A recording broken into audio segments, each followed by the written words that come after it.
നമുക്കിത് വാക്സിനേഷനെ കുറിച്ച് സംസാരിച്ചാലോ? ഓ, അപ്പൊത്തിക്കരിയ അല്ല, മെന്റൽ വാക്സിനേഷൻ എന്നൊക്കെ പറഞ്ഞിട്ട് ഒരു ടോപ്പിക് ഇങ്ങനെ കേട്ടിട്ടുണ്ട്. അപ്പൊ എന്താ സംഭവം എന്ന് മനസ്സിലായിട്ടില്ല.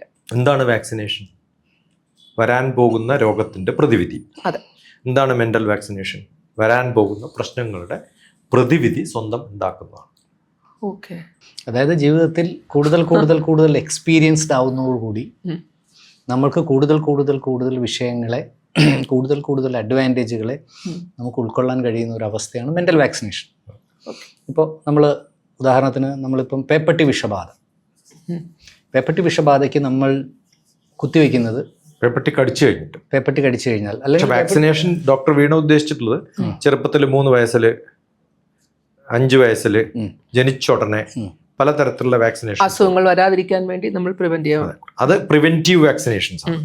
ഇത് ഇത് രണ്ടും ഒന്ന് തന്നെയല്ലേ? അല്ല, രണ്ടും വ്യത്യാസമുണ്ട്. ഒന്ന് വരാതിരിക്കാനും ആ വൈറസ് തന്നെ എഫക്ട് ചെയ്യാതിരിക്കാനും. അല്ല, പേപ്പട്ടി കടിച്ചു കഴിഞ്ഞാൽ പിന്നെ അത് വാക്സിനേഷൻ അല്ലല്ലോ. അതാ ഞാൻ പറഞ്ഞത്. പക്ഷെ എന്നാലും നമ്മൾ വാക്സിനേഷൻ എന്നാണ് പറയാം. അല്ല, ഇപ്പം ഞാൻ മനസ്സിലാക്കിയിരിക്കുന്ന ഒരു പ്രോസസ്സ് എന്ന് പറയുന്നത്, ഇപ്പം നമുക്ക് ഇപ്പം പേപ്പട്ടി അല്ലെങ്കിൽ പട്ടി കടിച്ചു, ആരെങ്കിലും പട്ടി കടിക്കുന്നതിന് മുമ്പ് കടിക്കുമെന്ന് വിചാരിച്ചിട്ട് വാക്സിനേഷൻ എടുക്കാറുണ്ട്? അല്ല, നമ്മൾ പട്ടിയെ വാക്സിനേറ്റ് ചെയ്യാറുണ്ട്. അതുണ്ട്. കാരണം അത് കടിച്ചു കഴിഞ്ഞാൽ ബാക്കിയുള്ളവരിലേക്ക് പകരാതിരിക്കാനും അല്ലെങ്കിൽ അതിന് ഒരു ഇമ്മ്യൂൺ സിസ്റ്റം കൊടുക്കാനും വേണ്ടിയിട്ടാണ്. എനിക്ക് തോന്നുന്നു ലോകത്തിപ്പം ഏറ്റവും വലിയ മാഫിയ നടക്കുന്നത് വാക്സിനേഷനാണ്. ഏറ്റവും അധികം മെഡിക്കൽ സെയിൽസ് നടക്കുന്ന വാക്സിനേഷനാണ്. ലോകം ഉറ്റുനോക്കുന്ന പലതും വാക്സിനേഷനാണ്. ഇപ്പോൾ നമ്മൾ ഉദാഹരണത്തിന് ഇപ്പം നമ്മൾ പട്ടികളും പൂച്ചകളും അല്ലെങ്കിൽ ഒക്കെ ആയിട്ട് ഇടപഴകി ജീവിക്കുന്ന നമ്മളാണെങ്കിൽ ഡോക്ടേഴ്സ് പറയും നിങ്ങൾ വാക്സിനേറ്റ് ചെയ്യണം. അപ്പോൾ ഈ വാക്സിനേഷൻ എന്ന് പറയുന്നത്, ഈ പട്ടിക്ക് പേപ്പട്ടി വിഷബാധ ഏറ്റാൽ പട്ടി നമ്മളോട് ഇടപഴകിൽ നിന്ന് നമ്മളിലേക്ക് പ്രവേശിക്കാൻ സാധ്യതയുള്ള അണുക്കൾ ഇല്ലാതാക്കാനുള്ള, അല്ല, ആ അണുക്കളുടെ സ്വഭാവമുള്ള അണുക്കളെ ആ പട്ടി കടിക്കുന്നതിന് മുമ്പ് വീര്യം കുറഞ്ഞ തലത്തിൽ നമ്മുടെ ശരീരത്തിലേക്ക് കുത്തിവെക്കുന്നു. നമ്മുടെ ശരീരത്തിലെ അണുക്കൾ അല്ലെങ്കിൽ നമ്മുടെ പ്രതിരോധ അണുക്കൾ ഈ പേപ്പട്ടി വിഷബാധ എങ്ങനെ പെരുമാറുന്നു അല്ലെങ്കിൽ പേപ്പട്ടി വിഷം എങ്ങനെ പെരുമാറുന്നു അതേ സ്വഭാവത്തോടു കൂടി വീര്യം കുറഞ്ഞ, ആരോഗ്യം കുറഞ്ഞ രോഗാണുക്കൾ നമ്മുടെ ശരീരത്തിൽ പ്രവർത്തിക്കുന്നു. അപ്പം നമ്മുടെ ശരീരത്തിലെ രോഗപ്രതിരോധ ശക്തിക്ക് ഇങ്ങനെ ഒരു പാറ്റേൺ ഓഫ് ബയോഫീഡ്ബാക്ക് കൊടുക്കുന്നു. അപ്പം നാളെ പേപ്പട്ടി കടിച്ചാലും ഈ പേപ്പട്ടി വിഷം കയറുമ്പോൾ തന്നെ ഈ വിഷത്തോട് എങ്ങനെ പെരുമാറണമെന്ന് പട്ടിക്ക് മനസ്സിലാവും. അല്ലെങ്കിൽ പട്ടിയുടെ ഉള്ളിൽ അത്തരം മാറ്റങ്ങൾ ഉണ്ടാവും. അതുകൊണ്ട് ആ പട്ടിയായിട്ട് നമ്മൾ ഇടപെടുമ്പോൾ നമുക്ക് പ്രശ്നം ഉണ്ടാവില്ല. ഇത് വാക്സിനേഷൻ വേണമെന്നില്ല. വാക്സിനേഷൻ പോലെ തന്നെയാണ് മെഡിസിൻ കഴിക്കുന്നത്. ഇപ്പം ഞാൻ ഹൈ ഓൾട്ടിറ്റ്യൂഡിൽ പോകുന്നു, എൻ്റെ ബോഡിയിൽ ഉണ്ടാവുന്ന പ്രഷർ അത് ആ ബോഡിയിൽ അക്ലമറ്റൈസേഷന് പറ്റുന്നതിന് കുറച്ച് സമയം എടുക്കും. പക്ഷെ ഞാൻ പെട്ടെന്ന് ചാടിക്കയറി മുകളിലേക്ക് പോവാണ്. അക്ലമറ്റൈസ് ചെയ്യിപ്പിക്കാൻ വേണ്ടിയിട്ട് either we take A tablet or we take N injection. എന്നിട്ട് മുകളിൽ കയറി കഴിഞ്ഞാൽ എനിക്ക് യൂസ് ചെയ്യാം. അത് ഹൈഡ് ചെയ്യല്ലേ ചെയ്യുന്നത്? അത് ഞാൻ പറയുന്നത്, അത് ഹൈഡ് ചെയ്യാന്ന് പറഞ്ഞാൽ ആ ഒരു പ്രോസസ്സ് കൊണ്ട് ഇപ്പോൾ ഒരു ദിവസം മുമ്പ് എടുത്തു കഴിഞ്ഞാൽ എനിക്ക് സുഖമായിട്ട് അവിടെ കയറാം. രണ്ടാമത്, നമ്മളിപ്പോൾ ഏതെങ്കിലും ഒരു രാജ്യത്ത് പോകുന്നു, അവിടെ ചില തരത്തിലുള്ള അസുഖങ്ങളുണ്ട്. ആഫ്രിക്കയിലൊക്കെ പോവാണെന്ന് വിചാരിക്കാം. ആ സമയത്ത് നമ്മൾ മെഡിസിൻ എടുത്താലേ നമുക്ക് അവിടെയുള്ളവർക്ക് ആ കുഴപ്പമില്ല, അവർ ഓൾറെഡി അക്ലമറ്റൈസ്ഡ് ആണ്. നമ്മൾ സെൽഫ് വാക്സിനേറ്റ് ബൈ ബർത്ത് അവർക്കുണ്ട്. നമ്മൾ അവിടത്തേക്ക് പോകുമ്പോൾ അതില്ല. അപ്പോൾ നമ്മൾ എന്ത് ചെയ്യും? ഇത് കഴിച്ചിട്ട് പോകും. അല്ല, അപ്പം ഞാൻ പറയുന്നത്, നമ്മൾ ഈ മെൻ്റൽ വാക്സിനേഷൻ എന്ന് പറയും. ഇപ്പം ഉദാഹരണത്തിന് ഇപ്പം നമ്മുടെ കുട്ടികൾ സ്കൂളിൽ പോകും, വീട്ടുമുറ്റത്ത് നിന്ന് അവർ സ്കൂൾ ബസ്സിലേക്ക് കയറും, സ്കൂളിൻ്റെ കോമ്പൗണ്ടിൽ ഇറങ്ങും, ഒരു നിശ്ചയിക്കപ്പെട്ട കമ്മ്യൂണിറ്റിയായിട്ട് മാത്രം അവർ ഇൻട്രാക്ട് ചെയ്യും. വൈകിട്ട് അവർ അതേ സ്കൂൾ ബസ്സിൽ കയറും, വീട്ടിലേക്ക് വന്നിറങ്ങും, അവിടെയും ഒരു റിസർവ്ഡായ കമ്മ്യൂണിറ്റിയായിട്ട് മാത്രം ഇൻട്രാക്ട് ചെയ്യും. നേരെ മറിച്ച് ഈ കുട്ടികൾ രാവിലെ സ്കൂളിൽ നിന്ന് ഒന്നുകിൽ പബ്ലിക് ട്രാൻസ്പോർട്ടിലോ അല്ലെങ്കിൽ നടന്നോ മറ്റെന്തെങ്കിലും രീതിയിലോ ഈ സ്കൂളിലേക്ക് പോകുന്ന സ്ഥലത്ത് ഈ കുട്ടിക്ക് കിട്ടുന്ന ഒരു മെൻ്റൽ വാക്സിനേഷൻ ഉണ്ട്. അതായത് ഏത് രീതിയിൽ പെരുമാറണമെന്നും പ്രതിരോധിക്കണമെന്നും ഏത് രീതിയിൽ മാറി നിൽക്കണമെന്നും ഏത് രീതിയിൽ ചേർന്ന് നിൽക്കണമെന്നും ഒക്കെ സ്വയം മനസ്സിലാക്കാൻ കഴിയുന്ന ഒരു ശേഷി അവർക്ക് കിട്ടുന്നതിനെ നമുക്ക് മെൻ്റൽ വാക്സിനേഷൻ എന്ന് വിളിക്കാം. അത് പക്ഷേ പാരൻസ് പറഞ്ഞു കൊടുത്തതോ അവരെ എഡ്യൂക്കേറ്റ് ചെയ്തിട്ടുള്ളതോ അവർ സിനിമയിലൂടെ കണ്ടിട്ടുള്ളതോ ഒക്കെ ആവാം. അല്ല, അതൊക്കെ വന്നിട്ട് അയാൾ പ്രോസസ്സ് ചെയ്ത് സ്വന്തം ഉണ്ടാക്കുക. അത് പ്രോസസ്സ് ചെയ്യാനുള്ള ഒരു സ്പേസ് നമ്മൾ ഇന്നത്തെ തലമുറയ്ക്ക് നഷ്ടപ്പെടുത്തി കൊടുത്തുകൊണ്ടിരിക്കുക. ഏത് സർക്കാർ ഗവൺമെൻറ് സ്കൂളുകളിൽ പോലും ഇന്ന് സ്കൂൾ ബസ്സുകളുണ്ട്, അല്ലെങ്കിൽ പ്രൈവറ്റ് യാത്രാമാർഗങ്ങളുണ്ട്. സോഷ്യലൈസിങ് കുറഞ്ഞു, ഇന്ററാക്ഷൻ കുറഞ്ഞു. ഈ മെൻ്റൽ വാക്സിനേഷൻ കാരണമല്ലേ നമ്മളുടെ കുട്ടികൾ ആത്മഹത്യ ചെയ്യുന്നത്? ഇപ്പം പഠിച്ചതാണ്, ഇപ്പോൾ ഉദാഹരണത്തിന് കുട്ടികളവിടെ നിൽക്കട്ടെ, ഇപ്പം ഞാൻ പഠിച്ച് PG ഒക്കെ എടുത്ത് ഞാനൊരു ജോലിക്ക് പോയി, ഞാൻ ആ പാറ്റേൺ ഓഫ് വർക്കിന് അപ്പുറത്തേക്കുള്ള എന്ത് സാധനവും ഉൾക്കൊള്ളാനും മനസ്സിലാക്കാനും പ്രതിരോധിക്കാനും ജീവിതത്തിലെ അതിൻ്റെ ഭാഗമാകാനുമുള്ള ഒരു വാക്സിനേറ്റഡ് അല്ലെങ്കിൽ ഒരു പ്രതിരോധ ശേഷിയെ നശിപ്പിക്കുന്നു എന്നുള്ളതിൽ നിന്ന് അനാരോഗ്യകരമായ ഒരു സമൂഹത്തെയല്ലേ നമ്മൾ വളർത്തെടുക്കുന്നത്. നമ്മൾ ഇപ്പം ഇന്ന് രാവിലെ ഞാൻ ആദ്യമായിട്ട് നമ്മൾ ഫോൺ എടുക്കുമ്പോൾ ന്യൂസ് വരും. ആ ന്യൂസ് വന്നിട്ടുള്ളത് UK 20 വയസ്സുകാരനായ തെലുങ്കാനയിൽ നിന്ന് പഠിക്കാൻ പോയിട്ടുള്ള ഒരു പയ്യൻ ആത്മഹത്യയാണ്. ഓക്കെ, അതിപ്പം സ്കൂൾ ചിൽഡ്രൻ അല്ല ഞാൻ പറയുന്നത്, വളരെ ഹയറായിട്ട്. എന്താണ് അവൻ്റെ എക്സ്പെക്റ്റേഷൻ എന്ന് പറയുന്നത് വളരെ ഹൈയും, അവിടുത്തെ എക്സാമിനേഷൻ അവർ തോക്കുമെന്നുള്ള ബോധവും, തിരിച്ചു വരുമ്പോൾ ഇവിടെ ഉണ്ടാകുന്ന ഫിനാൻഷ്യൽ ക്രൈസിസ്. ആത്മഹത്യ കുറേ കാരണമുണ്ടാവും. ഒന്ന് ഫിനാൻഷ്യൽ ക്രൈസിസ് ആവാം, ഒന്ന് റിലേഷൻഷിപ്പ് ക്രൈസിസ് ആവാം, ഒന്ന് ഫെയിലിയർ ആവാം, ഫിയർ ഫോർ ഫെയിലിയർ. തോൽക്കുക എന്ന് പറഞ്ഞത് ഇല്ലല്ലോ ഇപ്പം. എല്ലാവരും പാസ്സല്ല, ഓൾ പാസ്സാണ്. 10ാം ക്ലാസ് വരെ ഏറ്റവും നല്ല കുട്ടിയായിട്ടുള്ള ഒരാൾക്ക് 11ഉം 12ലും എല്ലാത്തിലും പാസ്സായിട്ടുള്ളവർ ആദ്യമായിട്ട് എൻട്രൻസ് ചെയ്ത് തോക്കുമ്പോഴാണ് അവൻ ആത്മഹത്യ ചെയ്യുന്നത്. കാരണം ആദ്യമായിട്ടാണ് അവൻ തോക്കുന്നത്.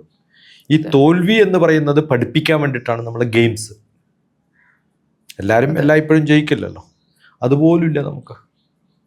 എന്തിനാണ് ഗെയിംസ് എന്ന് പോലും പണ്ടുണ്ടായിരുന്ന PT ഉണ്ടായിരുന്നു. പണ്ട് പിന്നെ എല്ലായിടത്തും എന്തെങ്കിലും ക്ലബ്ബുകൾ ഉണ്ടായിരുന്നു സ്കൂളുകളിൽ. ഇപ്പം ക്ലബ്ബുകൾ ഉണ്ടെങ്കിലും സർട്ടിഫിക്കറ്റ് മാത്രമേ ഉള്ളൂ, കാര്യമായിട്ടുള്ളതൊന്നും അവിടെ നടക്കുന്നില്ല. ഇപ്പം എനിക്ക് ഓർമ്മയുണ്ട്, ഇപ്പം CBSE പറഞ്ഞിട്ടുള്ളത് എല്ലാവരും ഒരു ഫാം വിസിറ്റ് ചെയ്യണം. ഇപ്പോൾ ഹൈദരാബാദിലൊരു പ്രഗതി ഫാം ഉണ്ട്. അപ്പോൾ അവിടെ ഞാൻ വർക്ക് ചെയ്യുന്നുണ്ടായിരുന്നു കുറച്ചു കാലം, ഒരു അഡ്വൈസറി പോസ്റ്റിലും കുറച്ച് ആക്ടിവിറ്റികളൊക്കെ ചെയ്യുന്നു. 10,000 ഏക്കർ സ്ഥലമുള്ളതാണ്. അവിടെ പ്രിൻസിപ്പാൾസിൻ്റെ ഒരു മീറ്റിംഗ് വിളിച്ച സമയത്ത് പറഞ്ഞു, നിങ്ങൾ സർട്ടിഫിക്കറ്റ് തരുമോ, നമ്മൾ ഉപദ്രവിക്കൊന്നുമില്ല, കാശ് തരാമെന്ന്. നമ്മുടെയൊക്കെ കാര്യം എല്ലാം സർട്ടിഫിക്കറ്റിൽ ഒതുങ്ങുകയാണ്. ഒരു കാര്യവും കൃത്യമായിട്ട് ചെയ്യാനുള്ള എന്തിനാണ് ഒബ്ജക്റ്റീവ് എന്ന് പറയുന്നൊരു സംഭവം ഉണ്ടല്ലോ, അത് കൃത്യമായിട്ട് മനസ്സിലാക്കാതെ കുട്ടികളെ പഠിപ്പിക്കുമ്പോഴാണ്. ഫെയിലിയർ വേണം, കൃത്യമായിട്ട് തോറ്റിരിക്കുമ്പോഴാണ് അയാൾ പഠിക്കുക. ഇപ്പം നമ്മുടെ ഏറ്റവും വലിയ കുഴപ്പം വിദ്യാഭ്യാസത്തിൽ തോൽവിയില്ല. എല്ലാവരും പാസ്സാവും, എല്ലാവർക്കും ഡാൻസ് കളിക്കാം, എല്ലാവർക്കും അഭിനയിക്കാം. അവരൊക്കെ ഇങ്ങനെ റീലുകളാക്കിയിട്ട് എത്ര കിട്ടുമെന്നുള്ളത്. ഈ ഫെയിം ആവാൻ വേണ്ടിയിട്ട് നോക്കുന്ന സമയത്ത് എല്ലാ ചുളുവിദ്യകളും ചെയ്യുന്നൊരു ലോകത്താണ് നമ്മൾ ജീവിക്കുന്നത്. അവിടെയാണ് ബാക്കിയുള്ളവർ ഡിപ്രഷനും, ആൾക്കാരുമായിട്ട് അവരുടെ പ്രശ്നം പറയാൻ പോലും ഒരാളില്ല. ഞാനിപ്പോൾ 1 മണിക്കൂർ ക്ലാസ് എടുക്കാൻ പോയാൽ എനിക്ക് കിട്ടുന്ന മെസ്സേജുകളിൽ പലതും ഞാൻ ചോദിക്കാറുണ്ട്, നിങ്ങൾ ടീച്ചേഴ്സ് തൊട്ടടുത്തില്ല അവരോട് പറഞ്ഞത്. അവരോട് പറയാൻ പറ്റില്ല, കാരണം അതും ഈ ആരാണിപ്പോൾ ടീച്ചേഴ്സായിട്ട് മാറിയിട്ടുള്ളവർ പറയുമ്പോൾ പല ടീച്ചേഴ്സും എന്നോട് വിരോധം വരും. ഓൾ പാസ് കഴിഞ്ഞിട്ടുള്ളവരാണ് ഇന്ന് ടീച്ചേഴ്സായിട്ട് മാറിയിട്ടുള്ളത്. ഞങ്ങളൊക്കെ അങ്ങനെയല്ല, തോറ്റ് തോൽവി എന്താണെന്ന് അറിയുമ്പോഴാണ് ജയത്തിൻ്റെ പരാജയത്തിൻ്റെയൊക്കെ അതിൽ നിന്ന് ഒരു ജയം വരുമ്പോഴാണ് നമ്മൾ ആഘോഷിക്കുക. തോൽക്കാൻ പഠിക്കണം. ഇപ്പം നമ്മൾ ഈ വാക്സിനേഷൻ എന്ന് പറഞ്ഞ സബ്ജക്റ്റ് നമ്മൾ ഡിസ്കസ് ചെയ്യുമ്പോൾ വർഷങ്ങൾക്ക് മുൻപ് ഞാൻ ഒരു വാർത്ത കണ്ടു. അതായത് നമ്മൾ ഒരു ആദിവാസി ഊരിൽ കാട്ടിൻ്റെ ഉള്ളിൽ ഒറ്റപ്പെട്ട ഒരു സ്ഥലത്ത് മേൽക്കൂര മാത്രമുള്ള ഒരു പുരയിൽ നിന്ന് 10 ദിവസം പ്രായമായ അമ്മയെയും കുഞ്ഞിനെയും കോഴിക്കോട്ടെ മെഡിക്കൽ വിഭാഗം രക്ഷിച്ച് ഹോസ്പിറ്റലിൽ എത്തിച്ചു. ഇതാണ് വാർത്ത. കാണുമ്പോൾ പത്രങ്ങളൊക്കെ പ്രകീർത്തിക്കുന്നു, മാധ്യമങ്ങളൊക്കെ പ്രകീർത്തിക്കുന്നു, ഡോക്ടേഴ്സൊക്കെ അവർക്ക് വേണ്ട മരുന്നുകൾ കൊടുക്കുന്നു, അവരുടെ ഹെൽത്ത് മോണിറ്റർ ചെയ്യുന്നു. അവർക്ക് അവരുടെ കുറേ കാലങ്ങൾക്ക് ശേഷം അവരുടെ ഹെൽത്ത് സ്റ്റെബിലൈസ് ചെയ്യുന്നു, റെഗുലറൈസ് ചെയ്ത് അവരെ കാട്ടിലേക്ക് തിരിച്ചുവിടുന്നു. വലിയ വാർത്തയാണ്. കളക്ടർ അവരെ അഭിനന്ദിക്കുന്നു. പക്ഷേ ഇതിനകത്ത് നമ്മൾ മുൻപത്തെ ഒരു ടോക്കിലൊക്കെ സംസാരിച്ചതുപോലെ തന്നെ ഇതൊരു ആദിവാസിയുടെ ഒരു ജീവിത പ്രോസസ്സാണ്. പ്രസവിച്ച ഉടൻ തന്നെ ഇവരെ ഇത്തരത്തിലൊരു പുരയിലേക്ക് മാറ്റും. മഴയുണ്ട്, വെയിലുണ്ട്, മഞ്ഞുണ്ട്. അവൻ ജീവിക്കുന്ന ചുറ്റുപാടിലുള്ള രോഗാണുക്കളെല്ലാം തന്നെ ഈ അമ്മയുടെ മുലപ്പാൽ കുടിച്ച് കിടക്കുന്ന സമയത്ത് തന്നെ ഒരു പരിധിവരെ ഇവനെ ആക്രമിക്കാൻ തയ്യാറാകുകയും അവിടെ മുതൽ അവൻ്റെ ശരീരം അതിനോട് പ്രതിരോധിക്കാൻ തയ്യാറാകുകയും ചെയ്യുന്ന ഒരവസ്ഥയിലൂടെ അവൻ കടന്നു പോകുമ്പം അവൻ ആ ജീവിത ചുറ്റുപാടിൽ മരിക്കും വരെ രോഗമില്ലാത്ത ഒരവസ്ഥയിൽ ജീവിക്കാൻ അവൻ വാക്സിനേറ്റ് ചെയ്യപ്പെടുകയാണ്. പക്ഷേ ഈ നാച്ചുറൽ വാക്സിനേഷന് ഇത്തരത്തിലുള്ള പ്രക്രിയകൾക്ക് നമ്മുടെ നാട്ടിലെ മെഡിക്കൽ സയൻസോ നമ്മുടെ നാട്ടിലെ സോഷ്യൽ നിലവിലുള്ള സിസ്റ്റംസോ റെസ്പെക്റ്റ് കൊടുക്കുന്നില്ല എന്നുള്ളൊരു വലിയ വിഷമമുണ്ട്. നമ്മളിപ്പം കേരളം വൃദ്ധന്മാരുടെ നാടാണ്. ഇന്ത്യയിൽ ഏറ്റവും അത് ചെറുപ്പക്കാർ പോയതുകൊണ്ടാണ്. അല്ല ചെറുപ്പക്കാർ എനിവേസ് നിലവിലുള്ള സിറ്റുവേഷൻ കേരളം ഇപ്പോൾ ഏറ്റവും മോസ്റ്റ് ലക്ഷൂറിയസ് വൃദ്ധസദനങ്ങളുടെ പണി പല ബിൽഡേഴ്സും തുടങ്ങി. അതാണ് ഏറ്റവും വലിയ ബിസിനസ്സും. റിവേഴ്സ് മൈഗ്രേഷനെ പറ്റി ആൾക്കാർ ചിന്തിച്ചു തുടങ്ങി. മറ്റ് സ്ഥലങ്ങളിൽ ജോലി എടുത്തിരിക്കുന്ന പല ആൾക്കാരും അവർ കേരളത്തിലേക്ക് തിരിച്ചു വന്ന് ഇവിടെ താമസിക്കാം. പക്ഷേ ഇത് ചിന്തിക്കുന്ന ഒരു കാലത്ത് എങ്ങനെ ആരോഗ്യകരമായി അല്ലെങ്കിൽ ഏറ്റവും സുഖകരമായി മരിക്കാം എന്നുള്ളതിനെ പറ്റി അതാണ് മെന്റൽ വാക്സിനേഷൻ. ആ വാർദ്ധക്യത്തിലെങ്കിലും ഈ പറഞ്ഞിട്ടുള്ള ചെറുപ്പത്തിൽ വെള്ളം കുടിച്ചിട്ടുള്ള കാര്യമാണ് നമ്മൾ തുടങ്ങിയത്. അതിനേക്കാളും സീരിയസ് ആയിട്ടുള്ള നമ്മൾ പറയുന്നത് അത് വേണ്ട. കുറേ പ്രായമുള്ളവർക്കെങ്കിലും ഈ ബോധം ഉണ്ടാക്കിയിട്ട് നിങ്ങൾ എന്തായാലും ചാവാൻ പോവാം. മരണത്തിൽ ആർക്കും ഒളിച്ചോടാൻ പറ്റും. അതുകൊണ്ട് സുഖമായിട്ട് മരിക്കാൻ പറ്റും എന്നുള്ളതാണ്. അതാണ് ഞാൻ പറഞ്ഞിട്ടുള്ള ദ ആർട്ട് ഓഫ് ഡെത്ത്. ഇങ്ങൊന്ന് ആർട്ട് ഓഫ് ലിവിങ്ങിനൊക്കെ പേറ്റന്റും ലൈസൻസും അല്ലേ, അവർക്കൊക്കെ 3-4 സ്ത്രീയൊക്കെ കൊടുത്തിട്ടുണ്ട്. നമുക്ക് സ്ത്രീയൊന്നും ഇല്ലാതെ ആർട്ട് ഓഫ് ഡെത്ത് തുടങ്ങാൻ പറ്റുകയാണെങ്കിൽ എനിക്ക് ഏറ്റവും ഇഷ്ടമുള്ള ഒരു പറ്റി. അതിന് ഭയങ്കര റിലവൻസ് ഉള്ള ഒരു കാലത്താണ് നമ്മൾ ചിരിച്ചു കളയേണ്ട ഒരു കാര്യം. മരണകല ക്ലാസ് എടുത്തിട്ടുള്ള ആളാണ്. Art of death, how to die. ഒരു എപ്പിസോഡ് തന്നെ ആക്കാൻ തോന്നുന്നില്ലേ? ആ സമയത്താണ് നമ്മൾ കൃത്യമായിട്ട് പ്രാർത്ഥിക്കുകയും അവനവൻ ഇഷ്ടമുള്ള കാര്യങ്ങൾ ചെയ്യുകയും. ജയറാമിന്റെ ഒരു സിനിമയില്ലേ, കുടജാദ്രി ഇല്ലേ, ചാവുന്നതിന് മുമ്പ് തന്റെ പഴയ കാമുകിയുടെ കൂടെ കുടജാദ്രി കയറാൻ പോകുന്ന ഒരു കഥ. അത് മാത്രം ഒരു ഭാര്യമാരും അനുവദിക്കത്തില്ല, ബാക്കിയെല്ലാം അനുവദിക്കാത്ത ഭാര്യമാർ എന്തിനാ പിന്നെ ശ്രീകൃഷ്ണന്റെ ക്ഷേത്രത്തിൽ പോകുന്നത്? അതെ, ശ്രീകൃഷ്ണനോ അല്ലെ രാധാകൃഷ്ണനായിട്ട് മാറിയിട്ടുള്ള ആളല്ലേ? അതെ അതെ അതെ അല്ലേ? അത് ഓൾറെഡി പെർമിറ്റഡ് ആണ്. അതെ അതെ, ഭഗവാൻ ശ്രീകൃഷ്ണനെ നമ്മളെല്ലാ ഭഗവാന്മാരും ഇതൊക്കെയാണ് പോപ്പുലറൈസ് ചെയ്യുന്നത്. അത് തിരിച്ചറിയുന്നില്ല നമ്മൾ, ബോധമില്ലാത്തതുകൊണ്ടാണ്. ഈ ചെയ്യുന്നതും പറയുന്നതും കേൾക്കുന്നതും ഒന്നും ബോധമില്ലാണ്ടാണ്. ബോധത്തോടുകൂടി ചെയ്യുമ്പോൾ, അറിവോടുകൂടി ചെയ്യുന്ന സമയത്ത്, അറിവാണ് വേണ്ടത്, വിശ്വാസമല്ല. അറിവ് വരുന്ന സമയത്താണ് കൃത്യമായിട്ട് മനസ്സിലാക്കുക ഇതൊക്കെയാണ് വേണ്ടത്. ഭഗവാൻ എല്ലാ കാലത്തും നമുക്ക് പഠിപ്പിച്ചിട്ടുണ്ട്. വയസ്സാവുന്ന സമയത്ത് എന്തൊക്കെയാണ് ചെയ്യേണ്ടത്, എന്തൊക്കെയാണ് പ്രാർത്ഥിക്കേണ്ടത്. അന്ധകാലേച മനസ്സേ സ്മരേ, അവസാന കാലം വിചാരിച്ചാൽ മതി. അർജുനൻ യുദ്ധമൊക്കെ കഴിഞ്ഞിട്ട് പോകുന്ന സമയത്ത് കൃഷ്ണനോട് പറയും, ഭഗവത്ഗീത ഒന്നും കൂടി പറയാൻ, നിനക്ക് അല്പശ്ച കാലേ ബഹുവശ്ച വിഘ്നോ, നിനക്ക് കുറച്ച് കാലേ ഉള്ളൂ, കുറേ ബുദ്ധിമുട്ടുകളുണ്ട്, ഇതൊന്നും ഇനി പഠിക്കണ്ടെന്നാ പറയുന്നത്. അങ്ങനെ പറയുന്നുണ്ടല്ലേ.